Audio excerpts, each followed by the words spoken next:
우리가 육체는 조금 피곤할 수 있겠지만 우리의 속사람이 주님을 갈망하는 예배가 되기를 소망합니다. 예, 그래서 하나님이 아시는데 우리의 갈망하는 이 속사람을 예비하신 은혜로 넉넉히 채우실 것을 기대하면서 우리 예배했으면 좋겠습니다. 아멘이십니까? 그래서 이런 마음으로 옆 사람하고 한 번 더 인사했으면 좋겠어요. 하나님이 채워주실 겁니다. 예, 하고 물어보세요. 기대하시나요? 예, 우리 기대하면서 기대하는 만큼 좀 붙잡으면서 몸부림치면서 예배하도록 합시다. 더 몸부림쳐야 되는 게요. 육체적으로 좀 피곤하니까 이게 가라앉을 수 있잖아요. 그죠? 예, 눈꺼풀도 무거울 수 있고. 그래서 더 이렇게 좀 올려야 됩니다. 그죠? 한번 기지개 해볼까요? 예, 좀 이렇게 오른쪽으로 쭉 한번 스트레칭 하셨다가 예, 왼쪽으로도 좀 한번 쭉 해주시고요. 머리도 이렇게 당기는 거 아시죠? 목 이렇게. 예. 저도 오늘 아침에 일어나는데 뭐 온몸을 두들겨 맞은 느낌이더라고요. 근데 하여튼 기도하면서 하나님이 예비하신 은혜는 아주 달리라. 예. 사모하면서 예배합시다. 오늘 시편 몇 편이었죠? 본문이 51편. 여러분들 가진 성경을 보시면 성경 있으세요? 네. 성경을 보시면 거기에 표제어가 딱 붙어 있을 거예요. 뭐라고 써 있죠? 다윗의 시라고만 쓰여 있나요? 그렇죠? 예, 인도자를 따라 부르는 노래라고 딱 해놓고 다윗이 성경책에 여기 2명밖에 없어요. 되게 희귀한가 봐요. 성경책이. 성경책 있으시죠? 네. 보고 계신 거죠? 네. 오늘 이 시가요. 이제 어떤 시냐면 특별히 이런 거예요. 쉽게 얘기하면 하나님을 향한 우리 인간의 아까 찬양에서도 계속 그런 고백이 있었는데 죄인됨을 좀 고백하는 시예요. 뭐를 고백한다고요? 예, 죄인됨을 고백하는 거예요. 내 가슴을 두드리면서 한번 고백해 보세요. 나의 죄인됨을 고백한다.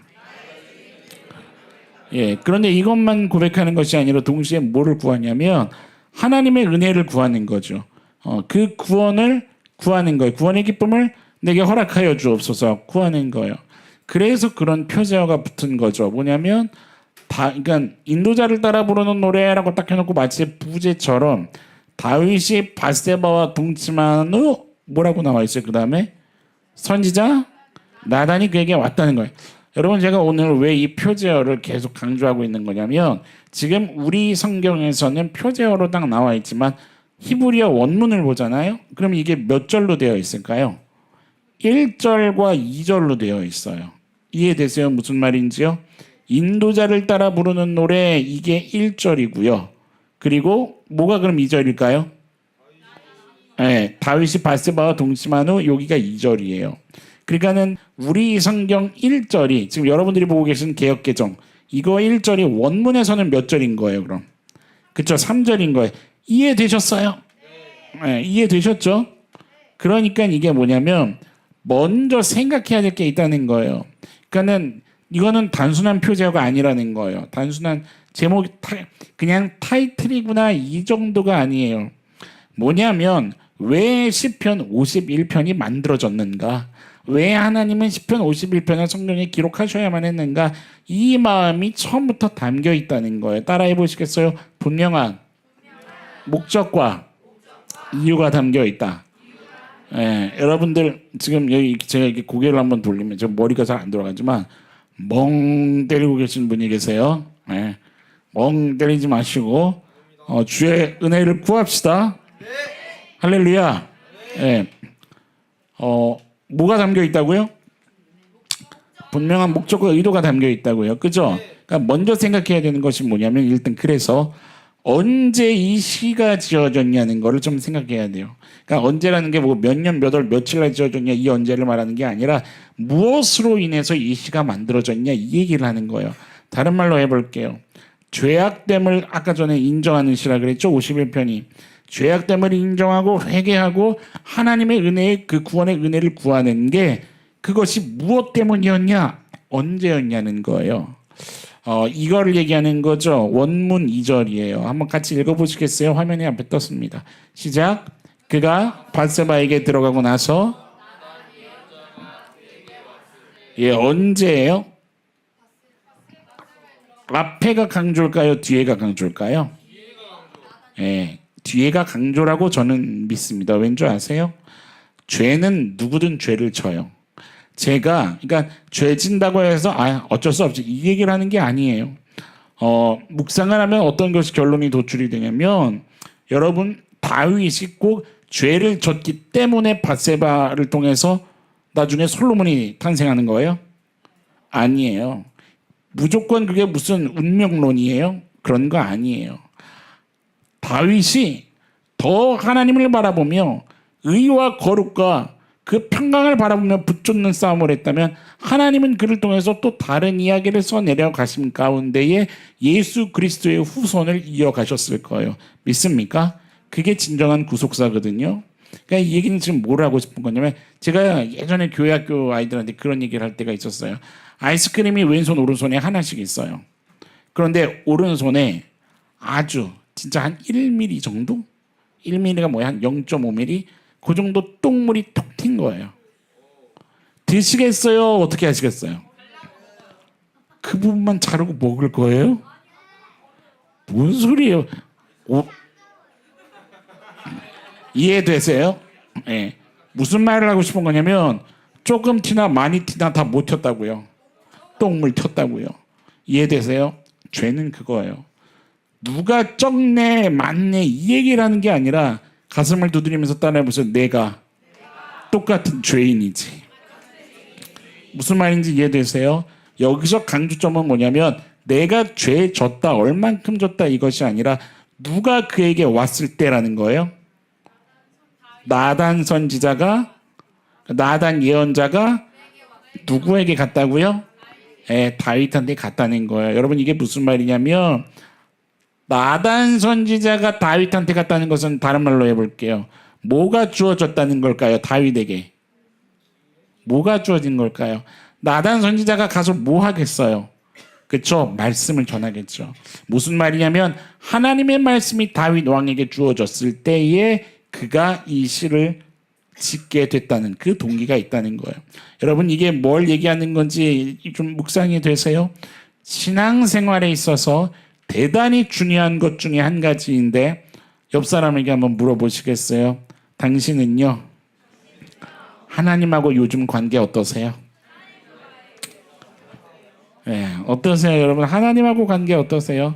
다른 사람 관계 말고 하나님하고의 관계 말이에요. 들어보세요. 괜찮으신 성도님 계십니까? 여기에 하나님하고 요즘 관계 괜찮다 좋습니다 이런 성도님 계세요? 아니면 혹시 불편하십니까? 하나님이요. 어떤 괴리감, 어떤 불편함. 아니면 설마 좋은지 안 좋은지 잘 모르고 그냥 여기에 감각도 느낌도 생각도 없이 혹시 인생을 지나가고 계시지는 않습니까 여러분? 이런 생각이 저는 문득 드는 거예요. 나는 한번 가슴 두드리면서 얘기해 보세요. 나는 하나님하고 관계에 대해 좀 다 해보세요. 가슴을 두드리면서 어떤 소원을 도대체 갖고 있을까? 여러분 하나님하고의 관계에 대해서 어떤 소원을 가지고 계시냐 이 말이에요. 혹시 불편한데도 가만히 계시는 성도님들은 여기 혹시 없으십니까?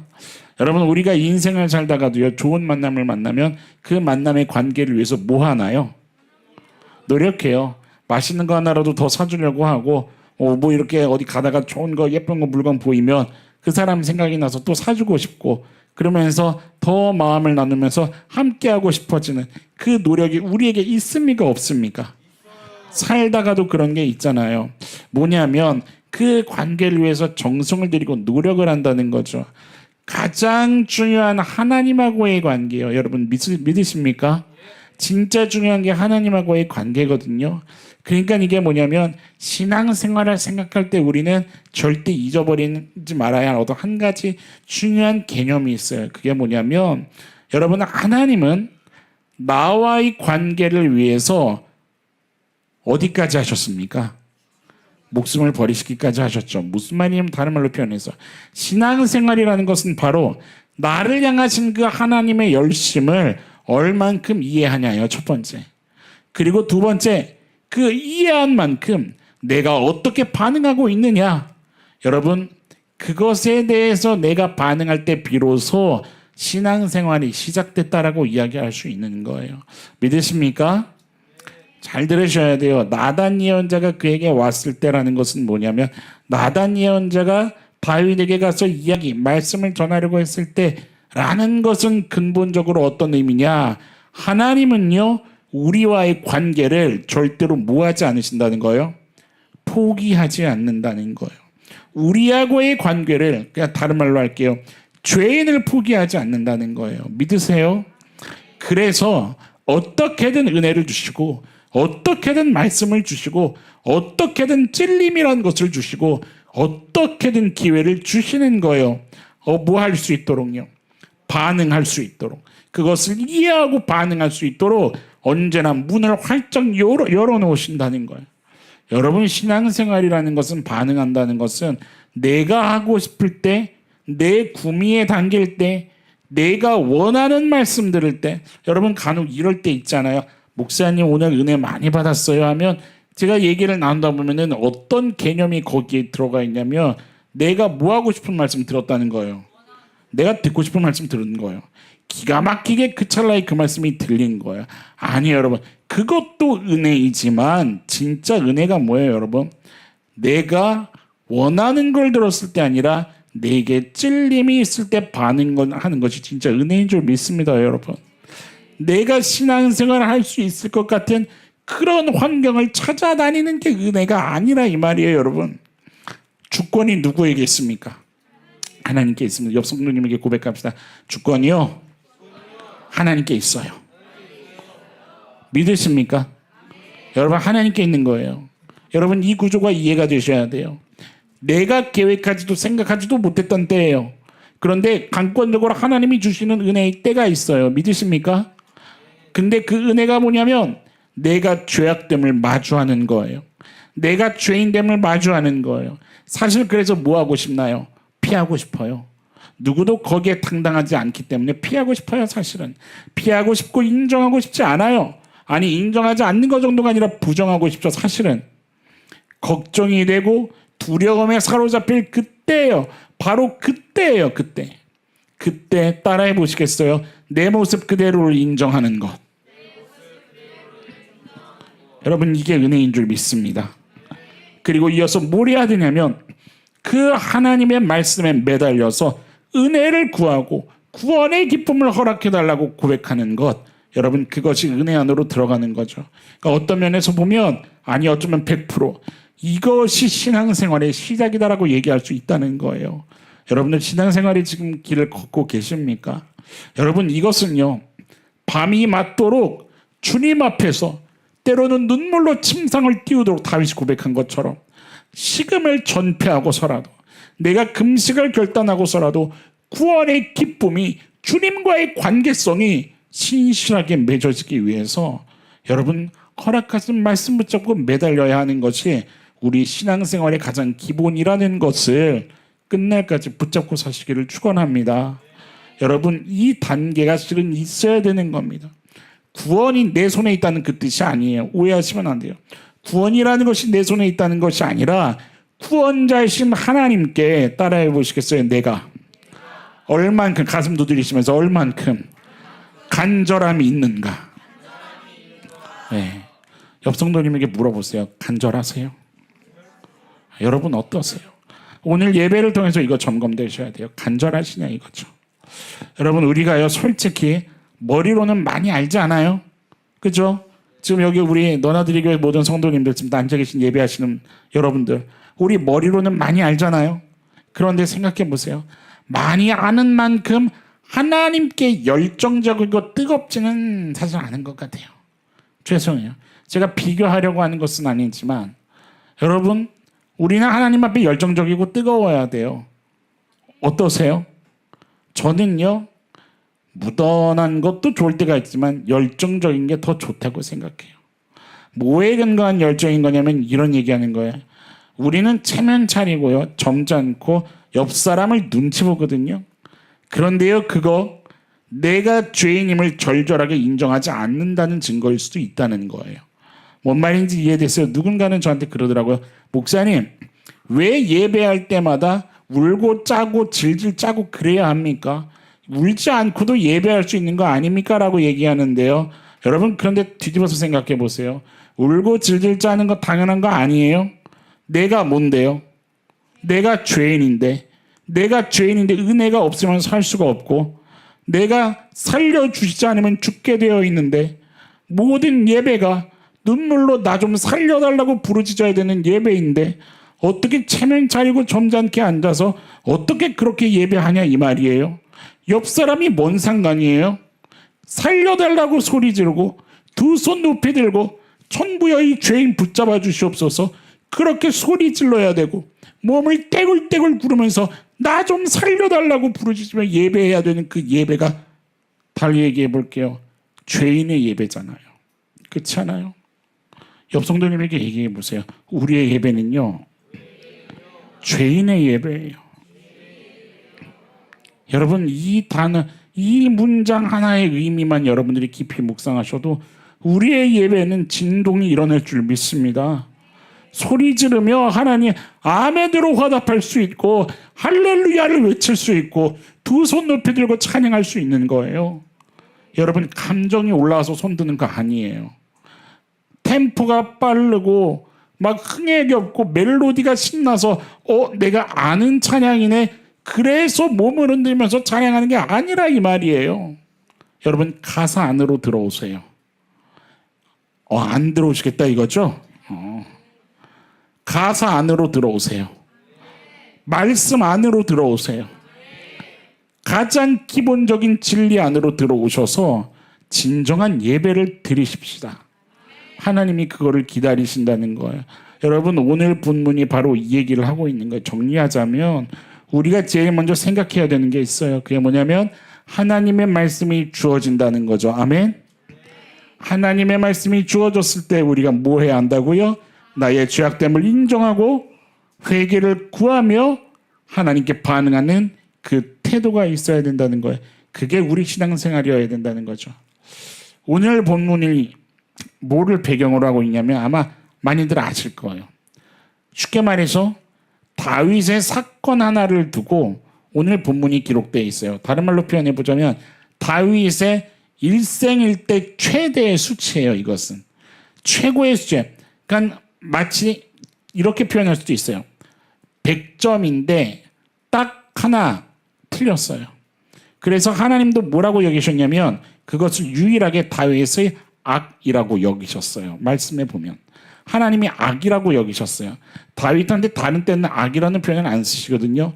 그런데 이 사건 하나를 가리켜서 하나님은 악하다라고 다윗을 책망하셨어요. 이 한 부분이 기록되어 있는 거예요. 다윗의 수치가 담겨 있는 거죠. 뭐냐면 분명한 의도성이 있는 거예요. 여러분, 우리가 다윗 사건을 이렇게 보면 무슨 사건이죠? 밧세바를 범했어요. 그걸로 끝났어요? 청부살인까지 했어요. 그렇죠? 이 사건의 내용을 보면 어때요? 와, 그죠? 와, 목사님이 바람을 폈어. 어따. 근데 청부살인을 했어. 어따. 여러분, 그러면 죄가 보일까요? 죄가 보일까요? 죄가 저 안 보이고 감사해요. 이게 무슨 얘기인지 지금 캐치가 안 되셨어요? 뭔 얘기하고 싶은 거냐면 어떻게 다윗이, 우리가 이렇게 가요. 그냥 본질이 가려지는 거예요. 사실은 여러분, 이 본문에서 본질을 볼 수 있는 은혜가 있기를 축원합니다. 원래 성경이요, 사실 다윗이라는 존재를 아예 어떤 캐릭터로 등장을 시키냐면 말씀 한번 찾아보세요. 사도행전 13장. 사도행전 13장. 여러분, 오늘 말씀 열심히 따라오시면 은혜가 될 줄 믿습니다. 사도행전 13장 피세요. 22절. 찾으셨으면 아멘. 찾으신 분들이 한번 크게 읽어봅시다. 다 같이 시작. 배하시고 내가 이새의 아들 다윗을 만나니 내 마음에 어떤 사람이라고요? 맞는 사람이 하나님께서 딱 보셨을 때 김용섭은 내 마음에 맞는 사람. 누가요? 하나님이요. 그러면 더 볼 거 있어요 없어요? 없는 거예요. 하나님이 맞다고 하는데 뭘 따져요. 그렇죠? 아무리 옆에서 뭐라고 쑥닥쑥닥을 하고 아무리 참소를 하고 뭘 해도 누가 맞다고 하는데요. 천지를 창조하시는 하나님이 내 마음에 맞다 하시잖아요. 근데 뭐 거기에 딴지할 게 뭐가 있어요. 또 하나 찾아보세요. 사무엘상. 하나님이 내 마음에 맞다고 하는 게 어떤 부분인지 사무엘상 16장에 기록이 되어 있어요. 사무엘상 16장 7절 말씀을 보세요. 이것도 같이 한번 읽어봅시다. 시작. 여호와께서 사무엘에게 이르시되 그의 용모와 키를 보지 말라. 내가 이미 그를 버렸노라. 내가 보는 것은 사람과 같지 아니하니 사람은 외모를 보거니와 나 여호와는 뭐를 보시는 하나님이세요? 예, 옆 성도님에게 축복합시다. 당신의 중심이 하나님 마음에 맞기를 축복합니다. 아멘. 바로 다윗이 이런 사람이에요. 하나님 마음에 맞는 사람. 뭐가 합격을 받은 사람이에요? 그 중심이 합격을 받은 사람이에요. 그런 사람이라고요. 그런데 기가 막히게 그런 수치가 성경에 기록된 거예요. 뭘까냐는 거예요. 딱 한 개밖에 없어요. 의도가 있다는 거죠. 게다가 오늘 본문의 그 시편 51편의 표제어를 보면 누구를 따라 부르는 노래예요? 인도자를 따라 부르는 노래예요. 여러분 이게 무슨 의미를 갖고 있는 거냐면 이 당시에 어떤 제의, 그러니까 종교 의식이라고 표현할 수 있겠죠. 우리로 얘기하면 지금 예배예요. 그죠? 어떤 그 제의를 행할 때 뭐로 불려줬다는 거예요. 우리식으로 얘기하면 그렇죠. 찬송가로 불려줬다는 거예요. 이런 거예요. 동교가 간음을 했네. 유부녀를 임신시키고 남편을 청부살인했네. 후렴을 잘 들으시네요. 그러나 목사님께 혼나 회개하고 참된 예배를 하였네. 아멘.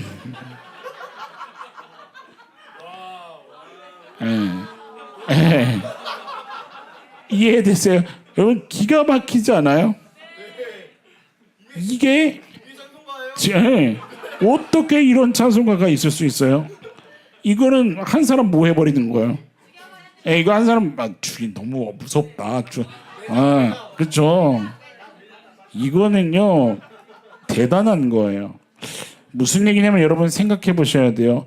도대체 왜 이런 말씀이 있을까? 왜 시편 51편이 있을까? 여러분 이게 뭐냐면 이 사건은 다윗 한 명에게 국한된 사건이 아니라는 거예요. 누구에게 이게 해당되는 사건인 건가요? 그렇죠. 사람이라면 그 누구도 빗나갈 수 없는 어떤 이야기예요? 죄에 대한 이야기가 담겨 있는 거예요. 이 51편은 그거예요. 그러니까 이 말씀은요 나에게 아주 구체적으로 적용되도록 기록된 말씀이라 이 말인 거죠. 믿으시면 아멘. 보세요. 다윗이 범죄한 그 내용을 우리 좀 한번 들어가 봅시다. 그래야 오늘 본문이 제대로 묵상이 될 수 있어요. 사무엘 하로 갑니다. 이거는 여러분들 성경 찾으셔야 돼요. 사무엘 하 11장으로 가세요. 사무엘 하 11장의 1절로 들어갑시다. 어떻게 시작을 하냐면 어떻게 시작하죠? 그 해가 돌아와. 그러니까 이거는 계절적으로 봄이 되었다는 이야기이기도 해요. 그러니까 새해가 되었다는 이야기이기도 하죠. 그런데 어떤 배경을 갖고 있는 표현이기는 하냐면 이때 다윗에게 실은 모든 권력이 집중된 어떤 최고조의 시기예요. 다윗한테 있어서 최고의 권력이 그의 손아귀에 쥐어졌었던 때예요. 그러니까 지금 뭐 하냐면 요압 장군, 그러니까 우리식으로 얘기하면 국방부 장관 얘기하는 거예요. 요압 장군한테 몇만 대군을 몇만 대군 정도를 좀 붙여줄까? 몇 명 붙여줄까요? 전쟁 나가라고? 10,000명. 지난주 말씀 기억하세요? 이스라엘군이 지파별로 10분의 1을 모아서 베냐민을 치러 나갔을 때 도합 결국 몇 명이 죽었었어요? 토탈 4만이 죽었었잖아요. 그죠? 한 지파 베냐민이 나온 그 수보다도 많은 수라 그랬잖아요. 그러니까 한 지파가 4만도 안 되는 경우가 있었다는 거 아니에요. 몇 명 정도로 붙여줄까요? 말씀을 보니까 50만을 붙여주는 거예요. 군사로. 대단하죠? 50만 대군을 붙여줘요. 그러니까 이게 지금 뭐냐면 모든 힘이 자유롭게 손에 들어올 때라는 걸 의미하는 그 해가 돌아와 이거예요. 여러분 그런데 지난주에 우리가 말씀의 그 맥락을 봤지만 사람이 손에 하나님이 뭔가를 쥐어주면 그거를 운영을 잘 해요. 끝까지 우리의 눈에 좀 하나님이 맺혔으면 좋겠는데 사람이 그거를 참 잘 못 땄으니 하나님을 보지 못하는 거예요. 1절 봐보세요. 1절에 왕들이 출전할 때가 되어 다윗이 누구를 불렀어요? 요압을 불렀죠. 그의 부하들과 온 이스라엘 군대를 보내니 그들이 암몬 자손을 멸하고 라빠를 에워쌌고 다윗은 어떻게 하고 있어요? 예루살렘 그대로 있는 거예요. 다윗은 출정을 해요, 안 해요? 안 하죠. 성경이요 지금 이거를 묘하게 대조하고 있는 거예요. 이게 지금 보면 1절의 그 중간에 표시하세요. 요압과 그에게 있는 그의 부하들과 어디요? 온 이스라엘 군대. 첫 번째 누구요? 요압. 두 번째 그의 부하들. 세 번째 온 이스라엘 군대. 점점 어떻게 되고 있어요? 커지죠. 이 점층법에 의도적으로 지금 이러한 기법을 쓰고 있는 거예요. 무슨 말이냐면 온 나라가 뭐 하고 있어요? 일치 단결하고 있는 거예요. 뭐를 위해서요? 바로 이 앞장에요. 암몬 아람 연합군을 쳤거든요. 그래서 뭐를 했냐면 이제 아람의 의지를 완전히 꺾어버려요. 그리고 남아있는 암몬을 이제 조금 남아있는 그 암몬을 맞아치려고 지금 보내는 거예요. 사무엘하 11장에서. 그런데 그러니까 이게 뭐냐면 쉽게 말하면 다윗이 이렇게 생각할 수도 있겠죠. 아 이제 다 됐네. 조금 남았네. 그러니 내가 안 나가도 되겠네. 물론 여러분 이 당시에 왕들이 모든 전쟁마다 무조건 다 나가는 그게 법은 아니에요. 법은 아닌데 이것이 뭐가 되고 있어요? 어떤 이유가 되고 있다는 거예요. 이유가 되고 있는 것을 성경이 묘하게 지금 대조시키고 있는 거예요.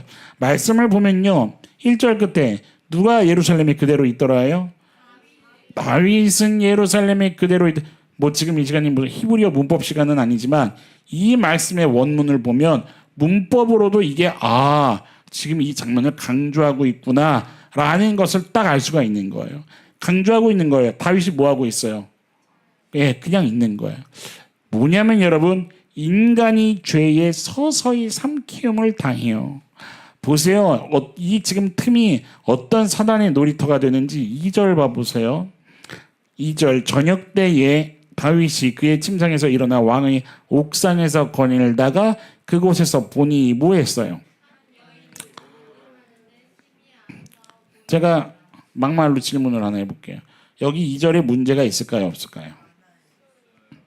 있을까요? 있다고 생각하세요? 2절에 문제가 있을까요? 어떤 면에서는 있을 수 있지만 어떤 면에서는 문제가 없는 거예요, 여러분.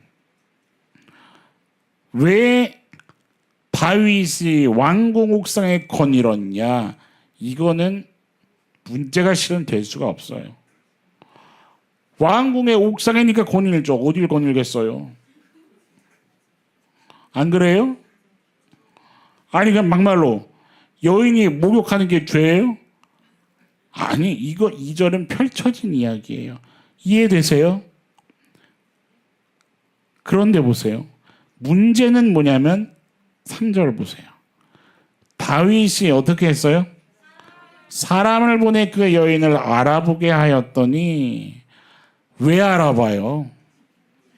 왜 알아보래요? 아니 제가 실제로 그 신학생 때 어떤 목사님이 그러시더라고요. 우리아의 아내는 못생겼다. 아니 누구 뭔 얘기하는 거야? 요셉.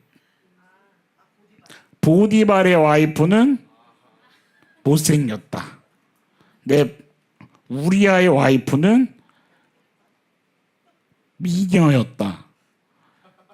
뭔 소리를 하는 거예요? 왜 알아봐요? 뭐가 됐던. 에? 에로 영화가 출시했다. 동교야. 동교야 좀 알아봐. 느낌이 오세요? 왜 알아봐요? 왜?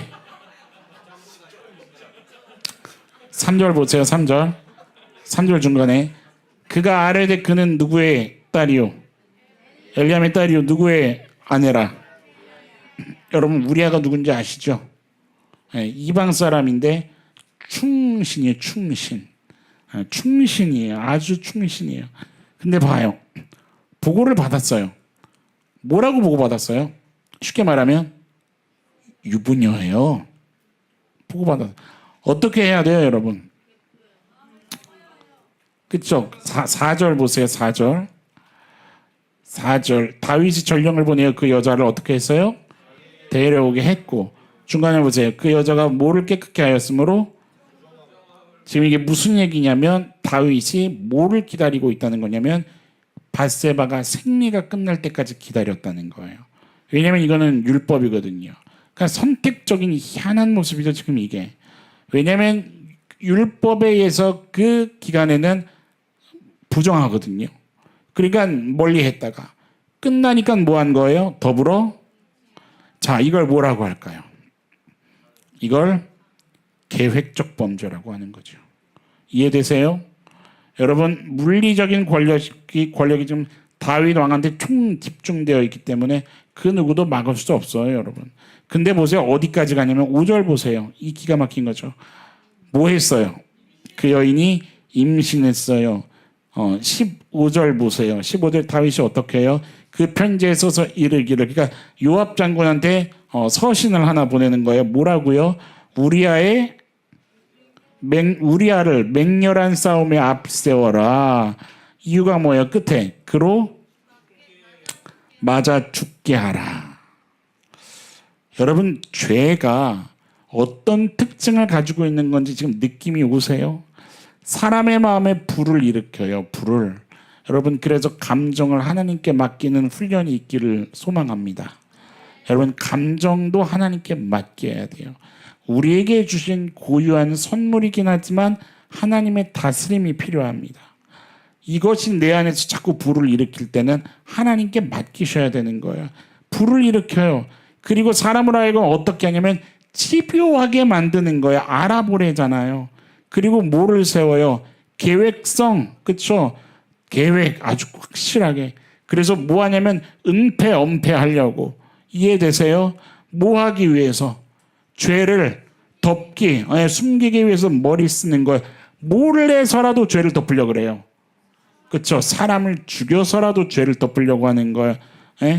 딱 전화하는 거예요. 딱 전화해서 엄마 예배 끝났어요? 지금 어디쯤이세요? 그리고 딱 타이밍 맞춰서 게임기를 딱 끄는 거예요. 그리고 냉장고에 넣어놨던 찬 수건을 딱 타이밍에 맞춰서 게임기에 딱 올려놓는 거예요. 네, 저희 3남매 얘기예요. 아주 은폐엄폐 철저하게. 왜냐면 우리 이제 장로님 딱 들어오시면 손가락을 딱 게임기에 딱 대시거든요. 확실한 은폐엄폐가 필요한 거예요. 여러분 왜 이런 치밀한 계획성을 실행하는 걸까요? 지금 사무엘 하를 놓고 왜 하나님이 이런 얘기들을 아주 구체적으로 기록하고 계시는 걸까요? 이거를 알려고 지금 여기에 집중하려고 이 말씀들을 찾아봤던 거예요. 뭘까냐는 거예요. 여러분 사람은요 룰을 따르고 싶어 하지 않는 거예요. 이해되세요? 통제받고 싶어 하잖아요. 다른 말로 얘기할게요. 다스림 안에 있고 싶어 하지 않는 거예요. 이게 죄예요. 이게 죄. 뭐냐면 끝내는 인간이 발목을 붙잡히는, 도저히 인간으로서 헤어나올 수 없는 그 유혹이 뭐냐라는 거예요. 여러분 오늘 본문으로 돌아와 보세요. 오늘 본문의 이 단어가 상당한 인사이트를 주는 거예요. 오늘 본문의 1절을 한번 봐보세요. 오늘 본문 1절을 보면 뭐를 지워달라 그러죠? 내 죄악을 지워달라고요. 2절에 보세요. 뭐를 맑게 씻어달라고요? 죄악을 맑게 씻어달라고. 또 뭐를 깨끗이 제하소서? 죄를 깨끗이 죄악, 죄 3번이나 강조하는 거예요. 완벽하게 3번 의도적으로 강조하는 거예요. 근데 지금 우리 성경에서는 같은 다 죄라고 쓰이지만 사실 원문을 보면 이 죄가 3단어가 다 달라요. 그런데 공통적인 게 있어요. 이 단어의 공통적인 특징이 뭐냐면 권위에 도전하는 반역을 묘사하는 단어예요. 이 죄악은. 이해되세요? 다른 말로 할게요. 하나님의 통치가 있는 거예요. 이스라엘에는 하나님의 통치가 있어요. 더더군다나 이스라엘에 하나님의 나라의 왕이에요. 그러면 누구의 다스림 안에 있어야 돼요? 하나님의 다스림 안에 있어야 되는 거예요. 그런데 그 통치에 반역하는 다윗이 알아요. 내가 하나님에게 지금 반역하고 있구나. 하나님의 다스림에 밖에 있구나. 내가 하나님의 다스림 안에 있고 싶어 하지를 않는구나. 이걸 아는 거예요. 손에 쥐어졌는데 그것을 제대로 쓰지 못하고 있는 자신을 알고 있는 거예요. 그리고 고백하는 거예요. 이 죄악을 용서해 주십시오. 이것을 용서해 나의 반역을 용서해 주십시오. 이걸 고백하는 거예요. 여러분 성도는 뭐를 해야 되는 거냐면 하나님께 물어야 됩니다. 아멘. 하나님께 묻고 하나님의 뜻을 들을 때까지 기다리고 하나님이 말씀하실 때 순종할 수 있는 그 삶이 성도의 삶이요 자녀의 삶인 거죠. 통치 안에 있기를 기꺼이 할 수 있는 것. 여러분 머리로 이해되지 않아도 따를 수 있는 것. 내가 원하는 것이 있지만 때로는 말씀이기에 내려놓을 수 있는 것. 뭐냐면 성도로서의 세상과의 구별을 얘기하는 거예요. 다른 구별이 아니라 내가 무엇이기에 성도이기에 세상과 구별될 수 있다는 거예요. 여러분 다윗이요 오늘 본문에서 바로 이 고백을 지금 하고 있는 거예요. 뭐냐면 다윗의 고백은 이런 걸 첫 번째 잘 이해하셔야 돼요. 다윗의 고백의 중요한 첫 번째는 뭐냐면 결국 인간이라는 존재가 어떻다는 거예요? 예, 한계가 있다는 거예요. 인간이라는 존재는 본질적으로 통치받기를 싫어한다는 거예요. 하나님의 통치를 본질적으로 싫어해요. 그리고 뭐 하려고 그러냐면 자꾸만 누가 하려고 그래요? 그거를 내가 하려고 그래요. 그렇지만 내가 할 수 있습니까? 없죠. 여러분들 십자가 컨퍼런스 가서 다 들으셨던 걸 기억하실 거예요. 광야 여정길은 내 힘으로 걸을 수 있어요? 내 방법이 통해요? 아니요. 그런데 자꾸만 내가 하려고 하는 거예요. 뭐를 다윗이 철저하게 깨닫냐면 오늘 시편 51편을 봤더니 그 안에 고백에는 이 의미가 담겨 있어요. 내 힘으로 할 수 없습니다. 모든 인간은 스스로 해낼 수 없는 영적 죄인입니다. 이것을 고백하는 거예요. 그 맥락 속에서. 두 번째로 뭐를 고백하냐면 다윗은요. 바로 그 한계에 갇힌 자가 누구라는 거예요? 나라는 거예요. 나. 그래서 뭐를 구해요? 주여 내게는 은혜가 필요합니다. 내게는 주의 성령이 필요합니다. 이 고백을 한다는 거예요. 여러분 이 중요한 고백을 51편에서 하는 거죠. 죄의 가장 본질적인 개념. 하나님의 통치와 그 질서, 하나님의 통치 원리를 거역하고 듣지 않으려고 하는 거. 언제부터요? 오늘 본문의 5절을 봤더니 날 때부터. 오늘 본문 5절에 뭐라고 기록합니까? 내가 어디에서 출생하였으며 죄악 중에서 출생하였으며 뭐냐면 우리는 태어날 때부터 바로 이런 한계를 가지고 태어난 존재 아니던가 이거예요. 여러분 그래서 사람은요 옆 성도님에게 한번 얘기해 드립시다. 길을 잃는 거죠. 그래서 방황합니다. 예, 물어보세요. 혹시 요즘 방황하시나요? 예, 또 물어보세요. 요즘 혹시 공허하세요? 예. 여러분 그래서 사람은 누구라도 할 것 없이 이거를 비껴나갈 수가 없어요. 뭐에서요? 혼돈과 공허에서 비껴나갈 수가 없어요. 이거에 대한 여러분 깊은 성찰이 그 묵상에 있기를 소망합니다. 왜 이렇게 내가 지금 허하지? 왜 이렇게 내가 뭔가 답답하지? 여러분 그게 인간이라는 증거예요. 뭐냐면 내 내면은요 질서가 없거든요. 질서가 없이 텅텅 비어 있거든요. 그런데 이거를 살아가면서 우리는 수많은 세월 동안에 내 힘, 내 방법으로 이걸 채우려고 해요. 때로는 돈으로 채우려고도 하고 인간관계 속에서 채우려고 하고 수많은 경험으로 채워보려고도 하고 어떤 소망을 설정해놓고 목표하면서 이거면 채워지겠지. 다 그거를 도전한다고요. 근데 그게 되냐 이 말이에요. 아니요. 어떤 것도 거기서는 만족이 없어요. 오히려 하면 할수록 뭐가 커지냐면 옆 성도님에게 이 귀한 소식을 전해드리세요. 공허함이 더 커진답니다. 예, 오늘 말씀이 그 얘기잖아요. 마치 누가 경험한 것처럼 다윗 왕이 경험한 것처럼 죄가 점점 더 불어나요. 작은 한 가지 내 마음을 불을 지핀 것에서부터 점점 불어나요. 사람을 죽여서 은폐하려고 하는 것까지.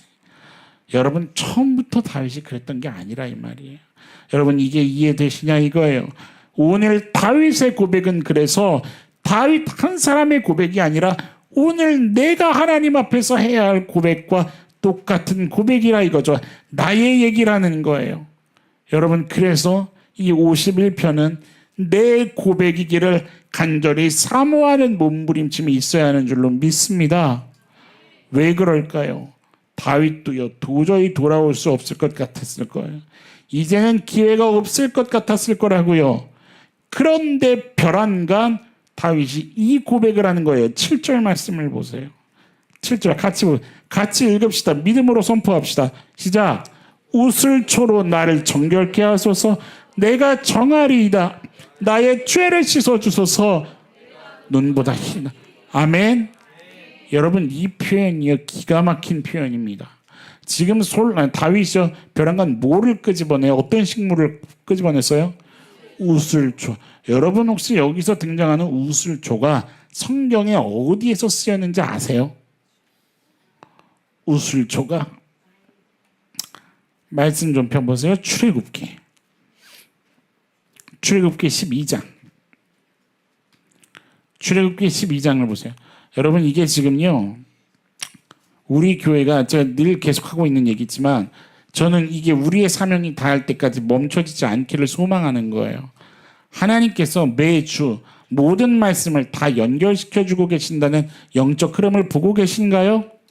여러분들 이 은혜 안에 살아가기를 축원합니다.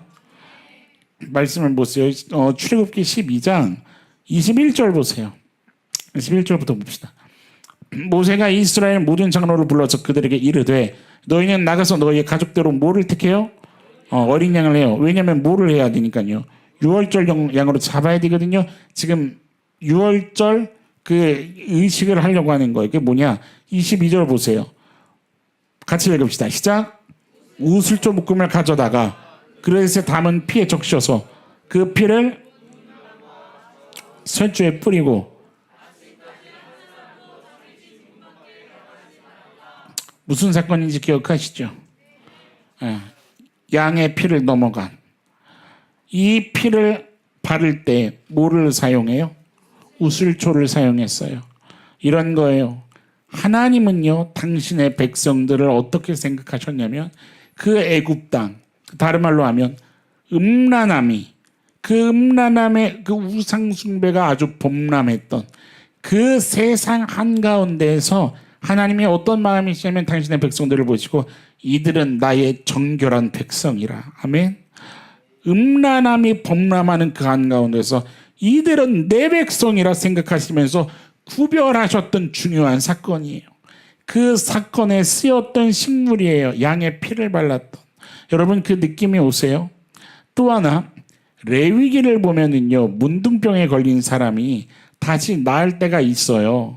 그래서 문둥병에 걸린 그들이 다시 회중으로 돌아올 때 원래 바깥쪽에 내쫓겨 있다가 돌아온단 말이에요. 근데 그냥 돌아오는 게 아니에요.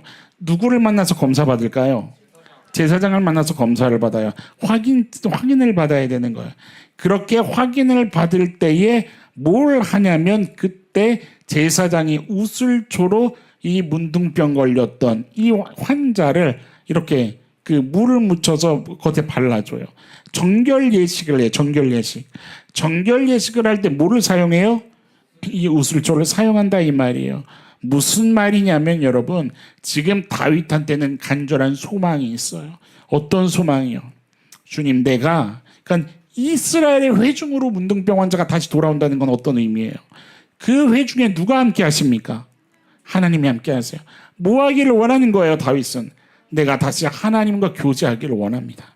내가 하나님이 거하시는 그 거룩한 곳에 내가 다시 있기를 원합니다. 여러분, 다윗이 뭐를 인정하는 거냐면 자신이 지금 뭐 걸렸다는 거예요? 문둥병 걸렸다는 거예요. 문둥병 걸려서 이제 죽어버렸다는 거예요. 그러니 뭘 원하냐면 주님, 나를 우슬초로 정결케 하여 주옵소서. 그 죽음이 나를 좀 넘어가게 하여 주옵소서. 내가 다시 구원의 그 기쁨을 새롭게 누리게 하여 주옵소서. 여러분, 다윗한테 이게 있는 거예요. 다른 말로 표현해 볼까요? 다윗이 뭐를 하는 거예요? 인정하고 있어요. 어떤 거를요? 내가 죄인이라는 것을. 옆 성도님에게 고백합시다. 이게 은혜예요. 여러분, 다른 거 은혜 아니에요. 하나님의 말씀이 내 귀에 들리는 게 은혜라 이 말이에요. 그 말씀이 다른 누구의 이야기, 그러니까 이런 거 있잖아요. 우리가 말씀 들으면서 야, 이거 그 사람이 꼭 들어야 되네. 이거 그 사람 들으라고 하시는 말씀 아닌가 이거? 그게 아니라 이 말이. 이 말씀이 내 얘기라 인정되는 것이 은혜라 이 말이에요, 여러분. 여러분, 사무엘하 12장 펴보세요. 사무엘하 12장 펴보세요. 12장에 지금 다 읽지 않을 건데 1절부터 4절에 어떤 얘기가 나오냐면 나단 선지자가 이제 다윗한테 와서 다윗을 책망하는 얘기가 등장을 해요. 근데 그 얘기를 그냥 요약해서 얘기하면 이런 거죠. 한 마을에 지금 누가 있어요? 부자가 있고 가난한 사람이 있어요. 부자한테는 뭐가 있어요? 양과 소가 많아요. 가난한 사람한테는 뭐밖에 없어요? 암양 새끼 하나밖에 없어요. 근데 심지어 이 암양 새끼가 이 가난한 사람한테는 뭐처럼 여겨져요? 자기 딸처럼 여겨진대요. 얼마나 이 표현이 예뻐요, 여러분. 그렇죠? 되게 뭔가 동화 같지 않아요? 이 뉘앙스가. 그런데 이게 얼마나 지금 무서운 장면으로 바뀌었는지 보시라고요. 어느 날 이 부잣집에 손님이 한 명이 와요. 그러면 여러분, 부잣집이 뭐로 대접을 해야 돼요? 그렇죠? 그런데 이 가난한 사람이 암양을 뺏어서 잡아서 대접을 해요. 다윗한테 이 얘기를 나단이 한 거예요. 그래서 다윗이 어떻게 하려고 그래요? 말씀 봐보세요. 5절. 다윗이 그 사람으로 말미암아 뭐 했어요? 화가 났어요. 그러면서 나란에게 뭐라고 얘기하냐면 그 끝에 마땅히 뭐 해버려라. 마땅히 죽여야 된다. 이 사람은. 이 사람 죽여야 된다 그러는 거예요. 왜요? 뭐 때문에? 그 흉악무도한 죄 아니에요 이게? 근데 이때 나단이 뭐라고 얘기해? 7절 보세요. 나단이 다윗에게 이르되 당신이 그 사람이라 얘기하는 거예요. 당신이 그 사람이라. 여러분, 다윗이 어땠을까요? 아니, 다윗이 아니라 우리가 어떠해야 될까요, 여러분? 내가 어때야 돼요? 내가. 이 얘기는 다윗한테만 국한된 얘기가 아니라 그랬잖아요. 우리 식으로 말하면 이거예요. 성도님이 죄인입니다. 성도님이 간음했고요. 성도님이 옆 사람을 실족시켰고요. 성도님이 우상 숭배를 하였고 성도님이 하나님의 것을 도적질한 겁니다. 여러분, 이 얘기를 들으시면 여러분 어떻게 하시겠어요? 맞습니다. 내가 죄인입니다. 이것을 고백할 수 있는 믿음이 있냐 이 말이에요. 이것을 고백한 그 경험이 있으시냐 이 말이에요. 왜냐하면 여러분, 말씀에 기록된 대로 사실 우리는 다 말씀에 그대로 본질상 진노의 자녀라 성경은 얘기하고 있습니다. 사실 내가 인정하지 않아도 성경은 그 얘기를 하고 있다 이 말이에요. 중요한 건 이것에 대한 깊이가 나에게 얼만큼 있느냐는 거예요. 나를 이 수렁에서 건져주시기를 원하는 그게 나에게 얼만큼 있냐, 이거를 얘기하는 게 오늘 본문이었던 거예요. 시편 6편 6절에요. 다윗이요 어떻게까지 하나님께 기도하냐면 내가 탄식함으로 피곤하여 밤마다 눈물로 뭐를 해요? 내 침상을 띄우며 내 요를 적신. 이거를 문자적으로 직역하면요, 어떤 재밌는 표현이냐면 내 눈물로 내 침상이 수영하게 되었습니다. 기가 막히죠. 내 침대가요, 내가 흘린 눈물 그 속에서 수영을 할 정도로 띄웠다는 거예요. 이게 뭐를 얘기하는 거예요, 여러분? 실제로 무슨 다윗이 눈물로 수영장 만들었다는 거예요? 그거 아니잖아요. 뭐 했다는 걸까요? 간절했다는 거예요. 간절히.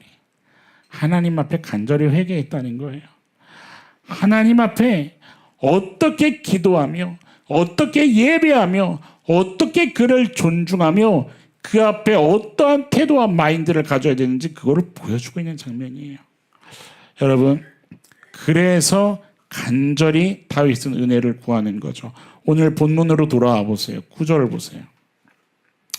본문 9절 보세요. 주의 얼굴을 내 죄에서 돌이키시고 내 모든 죄악을 지워주소서. 하나님이여, 내 속에 정한 마음을 창조하시고 내 안에 정직한 영을 새롭게 하옵소서. 이거예요. 아까 여러분들 부르셨잖아요. 나를 주 앞에서 쫓아내지 마시고 주의 성령을 내게서 거두지 마소서. 아멘. 12절 보세요.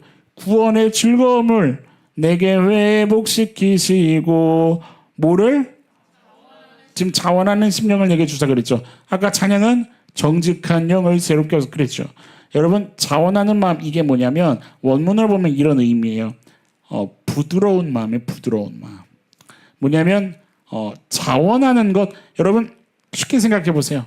자원하려면 마음이 어때야 돼요? 노릇노릇해야죠. 싸납고 예민하고 강팍하고 딱딱한데 자원이 돼요? 안 되죠. 에스겔 펴보세요. 에스겔 11장. 오늘 이 말씀 마지막으로 좀 찾아봅시다. 에스겔 11장 19절 봅니다. 내가 그들에게 한 마음을 주고 그 속에 새 영을 주며, 같이 읽읍시다. 그 몸에서 돌 같은 마음을 제거하고 살처럼 부드러운 마음을 주었으니 20절 내 율례를 따르며 내 규례를 지켜 행하리니 그들은 내 백성이 되고 나는 그들의 하나님이 돼. 아멘. 뭐 할 수 있는 부드러운 마음이에요?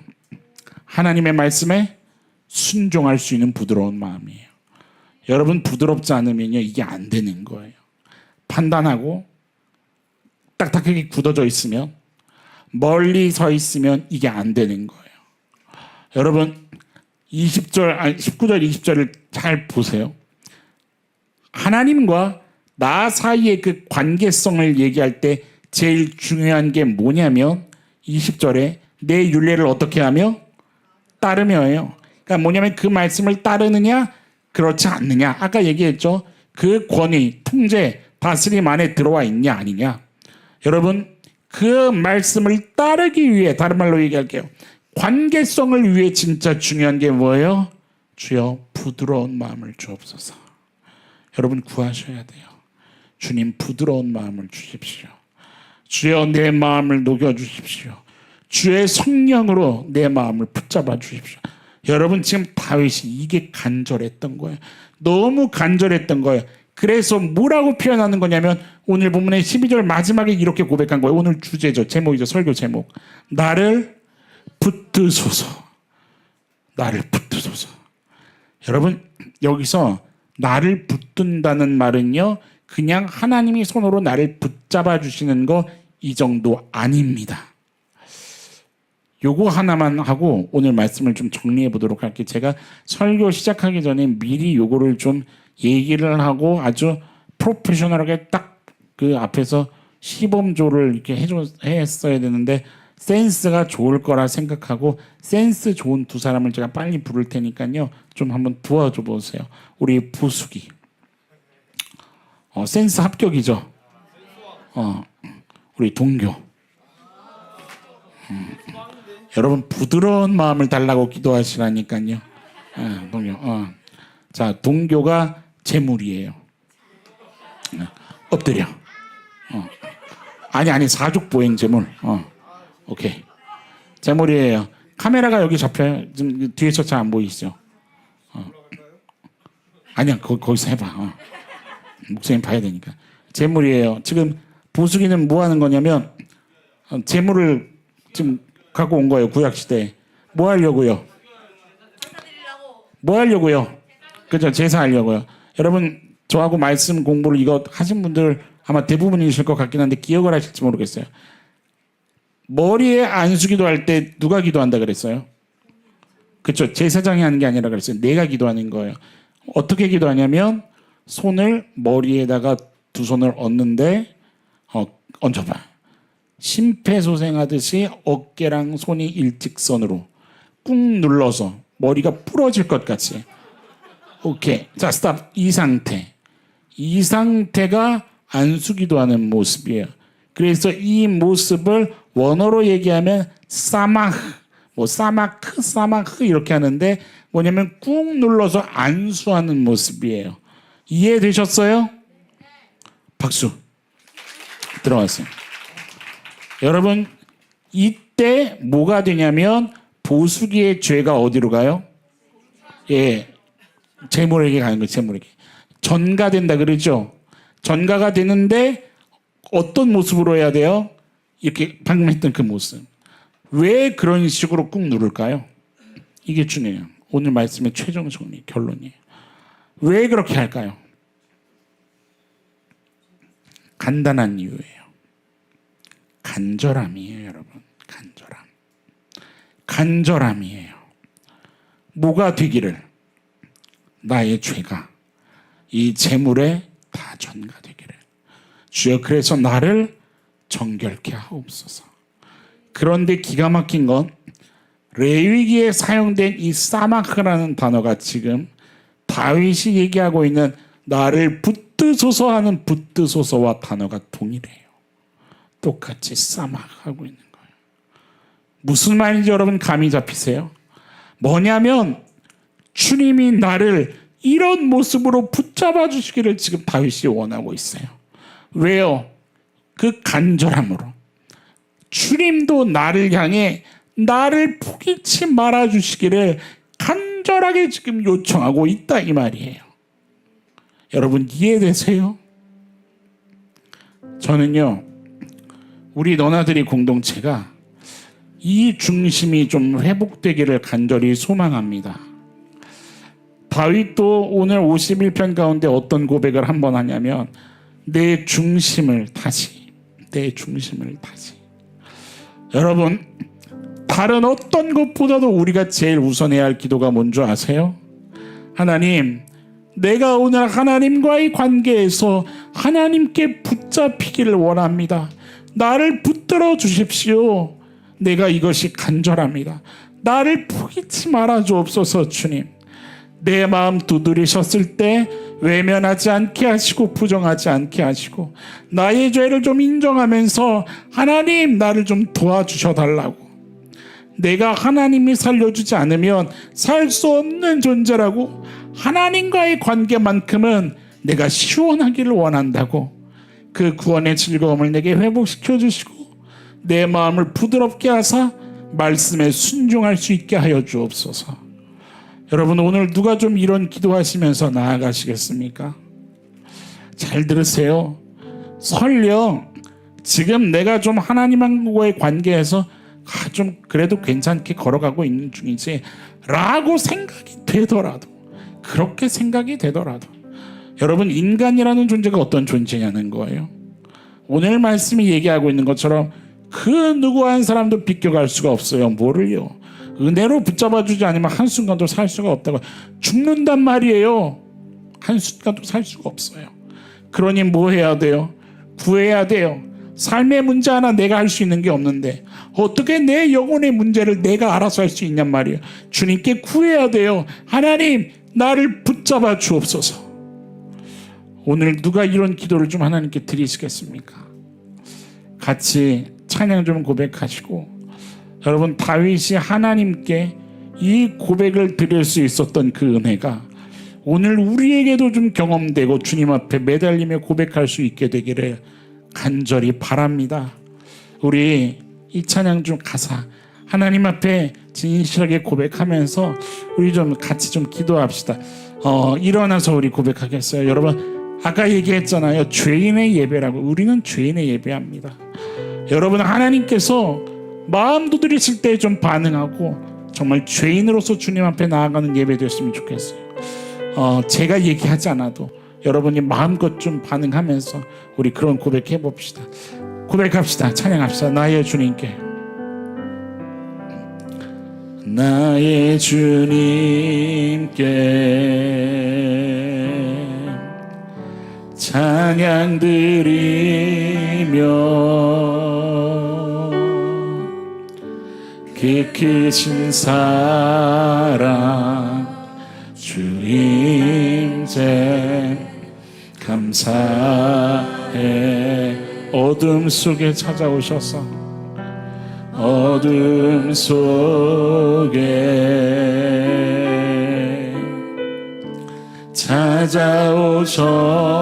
찾아오셔서 그 말씀 허락하시며 주님의 영광 보게 하시네.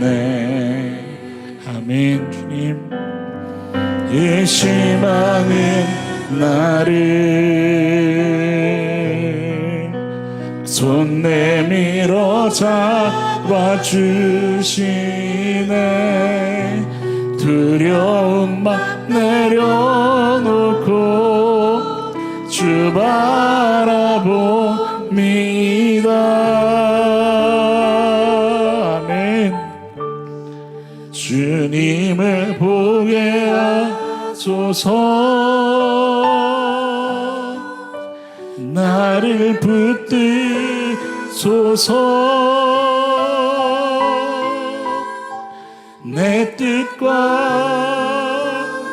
내 생각 내려놓고 오직 나를 살리실 주님 앞에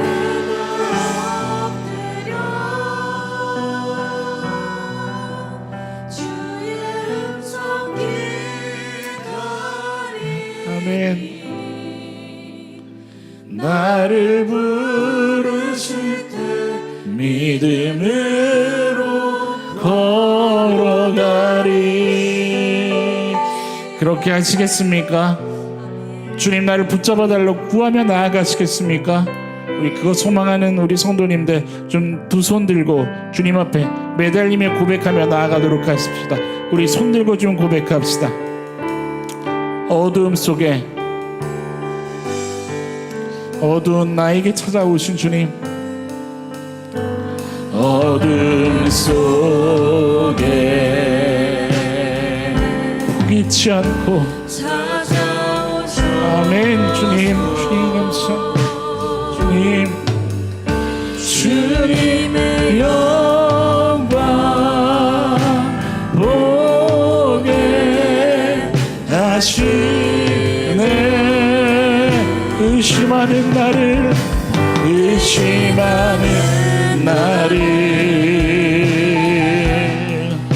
손 내밀어 아멘. 주시는 두려운 맘 내려놓고 주 바라봅니다. 주님을 보게 하소서. 주님을 보게 하소서. 나를 붙드소서. 내 뜻과 내 생각을 내려놓기를 원합니다. 주님, 주여 도와주옵소서. 내려놓고 주님 앞에 나엎드려 아멘. 주의 음성이 나이니 나를 부르실 때 믿음으로 걸어 주님을 보게 하소서. 나를 붙드소서. 주님을 보게 하소서.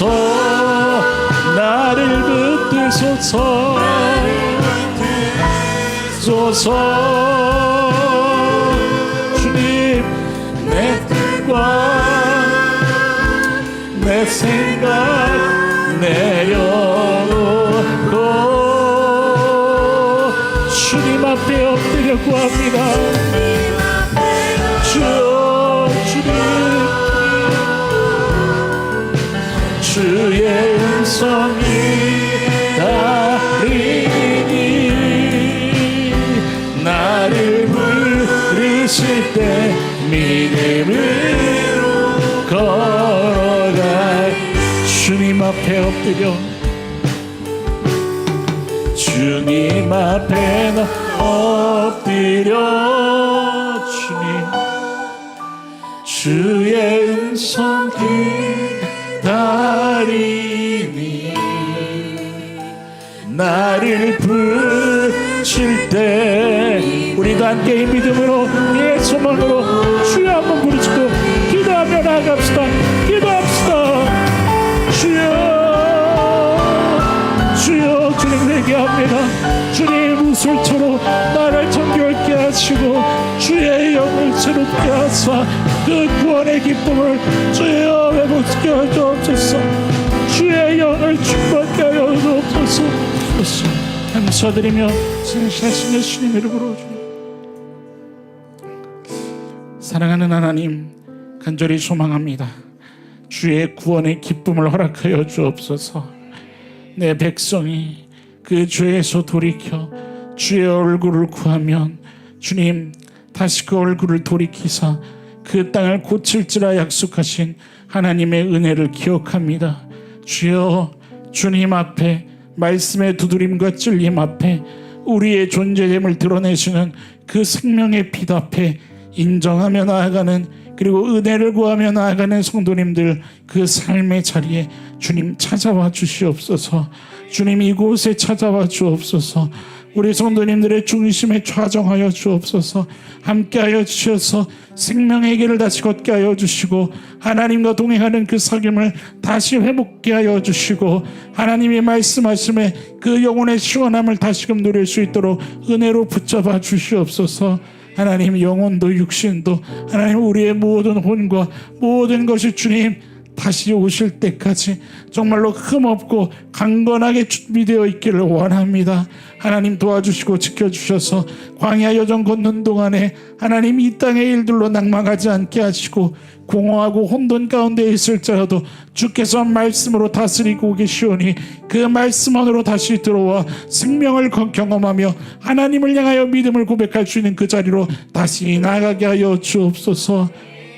우슬초로 정결케 하여 주시고 거룩케 하여 주셔서 세상과 구별된 주의 자녀로 하나님을 따르는 것이 무엇인지 영원한 소망을 쫓는 것이 무엇인지 삶의 메신저로 살아갈 수 있는 은혜를 허락하여 주옵소서. 붙잡아 주시는 하나님 끝날까지 우리를 포기치 말아 주옵시고 그 간절함을 끝날까지 허락하여 주옵소서. 주의 손에 맡겨드립니다. 주님의 때에 주님의 방법으로 주의 뜻을 이루어 주옵소서. 모든 것 주님께 올려드리기를 원합니다. 하나님 특별히 여름 바이블 캠프를 진행하고 있는 중에 있습니다. 잠시 후에 체육대회로도 우리가 모두가 또 함께 할 터인데 하나님 그 자리도 주님이 함께 하시는 생명의 행복한 귀한 자리가 될 수 있도록 우리들의 마음 가운데에 그 평안이 경험되는 그 나눔이 있는 귀한 정말 살아있는 자리가 될 수 있도록 주님 축복하여 주옵소서.